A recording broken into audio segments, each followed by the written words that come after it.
ஒரே ஒரு கேள்வி. ஒரு படத்தை பார்த்துவிட்டு சிலர், சாதாரண படம், கதை புதிதாக இல்லை, திரைக்கதை இன்னும் நன்றாக இருந்திருக்கலாம் என்று சொல்கிறார்கள். ஆனால் அதே படத்தை பார்க்க மக்கள் கூட்டம் கூட்டமாக திரையரங்கிற்கு செல்கிறார்கள். ஏன்? ஒரு படம் சாதாரணமாக இருக்கலாம், ஆனால் அந்த படத்தில் இருக்கும் மனிதன் சாதாரணமாக இல்லை என்றால் அங்குதான் இந்த கதை ஆரம்பிக்கிறது. ஜனநாயகன் ஒரு திரைப்படத்தின் கதை மட்டுமல்ல, விஜய் என்ற மனிதனைச் சுற்றி உருவான ஒரு மிகப்பெரிய நிகழ்வின் கடைசி அத்தியாயம். தாமதம், தணிக்கைச் சிக்கல், நீதிமன்றம், உச்ச நீதிமன்றம். படம் இணையத்தில் கசிந்தது. அரசியல், ரசிகர்கள், எதிர்ப்பு, எதிர்பார்ப்பு. இவ்வளவு நடந்த பிறகும் மக்கள் இன்னும் அந்த படத்தை திரையரங்கில் பார்க்க காத்திருந்தார்கள். ஏன்? இதற்கு ஒரு சாதாரண திரைப்பட விமர்சனம் பதில் சொல்லாது. ஆனால் அதிகாரத்தின் உளவியல் சொல்லும். மக்கியவெல்லியின் பார்வையில் பார்க்கலாம். முதல் உண்மை, படம் முக்கியமல்ல, மனிதன் முக்கியம். ஒரு விஷயத்தை யோசியுங்கள். ஜனநாயகன் விஜயின் இன்னொரு சாதாரண படமாக மட்டும் வெளிவந்திருந்தால் இவ்வளவு எதிர்பார்ப்பு இருந்திருக்குமா? ஒருவேளை இல்லை. ஏனென்றால் மக்கள் இங்கே ஒரு புதிய படத்தை மட்டும் பார்க்க வரவில்லை, ஒரு முடிவை பார்க்க வருகிறார்கள். விஜயின் திரைப்பயணத்தின் இறுதி அத்தியாயமாக இது விளம்பரப்படுத்தப்பட்டது. 30 வருடங்களுக்கு மேல் திரையில் பார்த்த ஒரு முகம் அந்த உலகத்திலிருந்து வெளியேறி முழுமையாக வேறொரு அதிகார உலகத்திற்குள் செல்கிறது. அரசியல். இதுதான் ஜனநாயகனை ஒரு சாதாரண படத்திலிருந்து ஒரு நிகழ்வாக மாற்றியது. ஒரு நட்சத்திரத்தின் 100வது படத்தை இன்னொரு முறை பார்க்கலாம், ஆனால் அவனுடைய கடைசி படத்தை மீண்டும் முதல் முறையாக பார்க்க முடியாது. அதுதான் பற்றாக்குறையின் சக்தி. கடைசி வாய்ப்பு என்ற 2 வார்த்தைகள் மனித மனதில் சாதாரண விஷயத்திற்கு கூட அசாதாரண மதிப்பை உருவாக்கும். இங்கே இருப்பது சாதாரண மனிதனும் அல்ல, விஜய். 2வது உண்மை, தடை சில நேரங்களில் எதிர்பார்ப்பை கொல்லாது, அதை வளர்க்கும். ஜனநாயகன் நேராக திரையரங்கிற்கு வரவில்லை. அதை சுற்றி மாதக்கணக்கில் பிரச்சனைகள் இருந்தன. தணிக்கை, சட்டப் போராட்டம், வெளியீட்டுத் தாமதம்.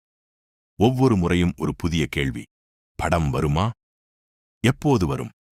ஏன் தடுக்கப்படுகிறது? இதுதான் முக்கியம்.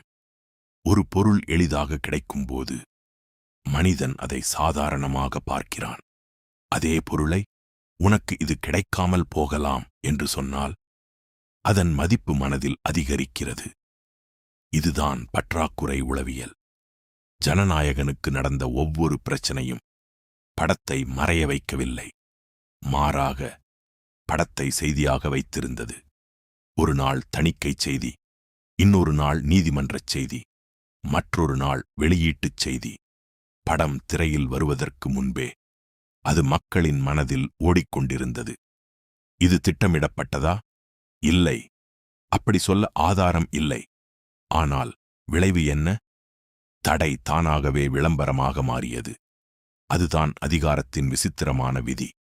சில நேரங்களில் உன்னை அமைதியாக்க முயற்சிக்கும் ஒவ்வொரு முயற்சியும் உன் பெயரை இன்னும் சத்தமாக்கிவிடும்.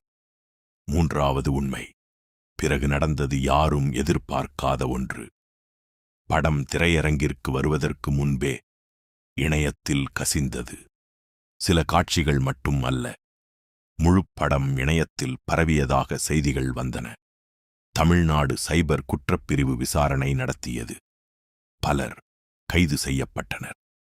நீதிமன்றத்தில் புரோசிக்யூஷன் வைத்த தகவலின்படி வெளியீட்டிற்கு முன்பே சுமார் 1,20,00,000 பேர் படத்தை இணையத்தில் பார்த்ததாக கூறப்பட்டது. இங்கேதான் ஜனநாயகன் கதை இன்னும் விசித்திரமாகிறது. பொதுவாக ஒரு படம் கசிந்தால் அது தயாரிப்பாளரின் மிகப்பெரிய பயம். மக்கள் வீட்டிலேயே பார்த்துவிட்டால் யார் திரையரங்கிற்கு வருவார்கள்? ஆனால் இங்கே கேள்வி வேறு. 1 கோடிக்கும் அதிகமானவர்கள் வெளியீட்டுக்கு முன்பே பார்த்ததாக கூறப்பட்ட ஒரு படத்திற்கு இன்னும் ஏன் இவ்வளவு எதிர்பார்ப்பு? அதற்கான பதில் படத்தில் இல்லை, விஜயில் இருக்கிறது. ஒரு சாதாரண படத்திற்கு கதைதான் பொருள். ஆனால் ஒரு மிகப்பெரிய நட்சத்திரத்தின் கடைசி படத்திற்கு அனுபவமே பொருள். விஜயை கைபேசியில் பார்ப்பதும் 1000 ரசிகர்களுடன் திரையரங்கில் கடைசி முறையாக கொண்டாடுவதும் ஒரே விஷயம் அல்ல. அதனால்தான் இந்த லீக் ஒரு மிகப்பெரிய சேதமாக இருந்தாலும் விஜய் என்ற நிகழ்வை முழுமையாக கசியவிட முடியவில்லை. படத்தை திருடலாம், ஆனால் ஒரு கூட்டத்தின் உணர்ச்சியை டவுன்லோட் செய்ய முடியாது. 4வது உண்மை. விஜய் ஒரு நடிகர் மட்டுமல்ல, ஒரு நிகழ்வு. இதற்கான மிகப்பெரிய உதாரணம் மலேசியா. ஜனநாயகன் இசை வெளியீட்டுக்காக புக்கிட் ஜாலில் அரங்கில் 85,000த்திற்கும் அதிகமானவர்கள் கூடினர். அது மலேசியா புக் ஆஃப் ரெக்கார்ட்ஸிலும் இடம்பெற்றது. ஒரு பாடலை வெளியிட 85,000 பேர். யோசியுங்கள், அவர்கள் அங்கே ஒரு பாடலுக்காக மட்டும் வரவில்லை, ஒரு மனிதனுக்காக வந்தார்கள். இதுதான் செலிபிரிட்டிக்கும் ஃபெனாமெனனுக்கும் இருக்கும் வித்தியாசம். ஒரு நடிகரை மக்கள் ரசிப்பார்கள், ஒரு நட்சத்திரத்தை மக்கள் கொண்டாடுவார்கள். ஆனால் ஒரு ஃபெனோமெனனை மக்கள் தங்களுடைய அடையாளத்தின் ஒரு பகுதியாக மாற்றிக்கொள்வார்கள். அங்குதான் அதிகாரம் ஆரம்பிக்கிறது. 5வது உண்மை. பெயர் ஒரு பட்டமாக மாறும்போது அதிகாரம் ஆரம்பிக்கிறது. விஜய், பிறகு தளபதி. ஒரு நடிகரின் பெயருக்கு முன்னால் வந்த ஒரு வார்த்தை காலப்போக்கில் ஒரு அடையாளமாக மாறியது. தளபதி என்றால் படைத்தலைவன். ரசிகர்கள் வெறும் விஜயை பார்க்கவில்லை, அவர்கள் தங்கள் தளபதியை பார்க்கிறார்கள். அதனால்தான் விமர்சனமும் ரசிக மனநிலையும் ஒரே மாதிரி இருக்க வேண்டியதில்லை. ஒரு விமர்சகர் கேட்பார், கதை எப்படி? ரசிகன் கேட்பான், விஜய் எப்படி? இரண்டும் வெவ்வேறு கேள்விகள். அதனால்தான் இன்று வெளியாகிய முதல் எதிர்வினைகளிலும் விஜயின் திரையிருப்புக்கு பாராட்டு இருந்த போதும் திரைக்கதை குறித்து விமர்சனங்களும் வந்துள்ளன. அதாவது, படத்தின் மதிப்பும் மனிதனின் மதிப்பும் பிரிந்துவிட்டன. இதுதான் ஃபெனோமெனன். 6வது உண்மை. திரையில் காட்டப்படும் உருவம் நாளைய அரசியலை உருவாக்குமா? ஜனநாயகனில் விஜயின் அறிமுக அட்டை கூட பேசுபொருளானது. ஒரு காலத்தில் தளபதி விஜய், இப்போது அரசியல் அதிகாரத்தை நினைவூட்டும் புதிய அடையாளங்கள். இதை வெறும் திரைப்பட அலங்காரமாக மட்டும் பார்க்கலாம். ஆனால் அதிகார உளவியலில் உருவம் முக்கியம். ஒரு மனிதன் என்னவாக இருக்கிறான் என்பது மட்டும் அல்ல, மக்கள் அவனை என்னவாக கற்பனை செய்கிறார்கள் என்பதும் முக்கியம். அதனால்தான் அரசியலில் கொடி முக்கியம், சின்னம் முக்கியம், மேடை முக்கியம், பெயர் முக்கியம், ஒரு கை அசைவு கூட முக்கியம். ஏனென்றால் மக்கள் நீண்ட கொள்கைகளை விட சின்னங்களை வேகமாக நினைவில் வைத்துக் கொள்வார்கள். சினிமா இதை விஜய்க்கு 30 வருடங்களாக செய்து கொடுத்திருக்கிறது. ஒரு முகத்தை கோடிக்கணக்கான மக்களின் நினைவில் பதித்திருக்கிறது. இப்போது அந்த முகம் திரையிலிருந்து அரசியலுக்கு நகர்கிறது. 7வது உண்மை. படம் சாதாரணமாக இருக்கலாம், ஆனால் விஜய் சாதாரணம் இல்லை. இதுதான் இந்த முழு கதையின் மையம். ஜனநாயகன் உலகின் மிகச்சிறந்த திரைக்கதையாக இருக்க வேண்டிய அவசியமில்லை. அது விஜயின் மிகச்சிறந்த படமாக இருக்க வேண்டிய அவசியமும் இல்லை. ஏனென்றால் இந்த முறை மக்கள் ஒரு படத்தின் முடிவை மட்டும் பார்க்கவில்லை, ஒரு காலத்தின் முடிவை பார்க்கிறார்கள். ஒரு சிறுவனாக விஜயின் முதல் படத்தை பார்த்தவன் இன்று தனது குழந்தையுடன் விஜயின் கடைசி படத்தை பார்க்கலாம்.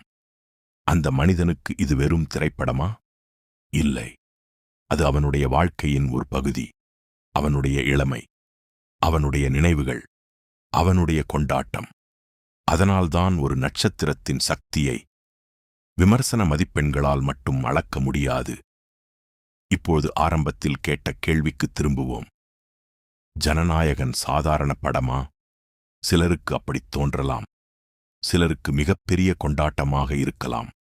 ஆனால் உண்மையான கேள்வி அது இல்லை. கேள்வி, விஜய் என்ற ஃபெனோமெனன் சாதாரணமா?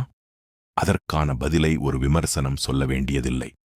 85,000 பேர் கூடிய ஒரு அரங்கம் சொல்கிறது. மாதக்கணக்கான சட்டப் போராட்டம் சொல்கிறது. வெளியீட்டுக்கு முன்பே கோடிக்கணக்கான பார்வைகள் பெற்றதாக நீதிமன்றத்தில் கூறப்பட்ட லீக் சொல்கிறது.